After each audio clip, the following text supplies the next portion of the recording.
Et lorsqu'on perd de la mobilité dans les 3 plans de l'espace, ça devient vraiment, vraiment compliqué. Et là, on appelle notre physio, notre kiné, on prend un rendez-vous et c'est intéressant si on peut d'agir en amont. Je vous montre un exercice que moi, j'aime bien. Si vous avez une raideur à l'épaule, vous allez peut-être pouvoir la dépister. Vous pouvez faire l'exercice en même temps. Vous vous souvenez, aucun exercice ne doit reproduire ou augmenter la douleur. Et à cet exercice, si vous le faites dans un programme, vous faites 10 mouvements. Vous allez répéter 3 séries et évidemment, vous allez le combiner à un autre exercice pour avoir un programme qui est plus complet. Maintenant, je vous invite à faire cet exercice qui est un exercice complémentaire aux exercices déjà proposés dans mon livre Plus jamais malade.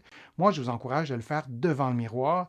Il y a un pourcentage de mes patients, un pourcentage très élevé, qui pensent faire le mouvement dans la bonne direction, sauf que lorsqu'ils le font devant le miroir, les patients se rendent compte que les bras n'étaient pas à 90 degrés, c'est-à-dire ici, mais un peu plus bas, que les coudes n'étaient pas fléchis à 90 degrés, mais un peu plus en flexion. Je grossis un peu pour vous le montrer, mais ce qu'on veut, c'est vraiment l'exercice que vous voyez en ce moment.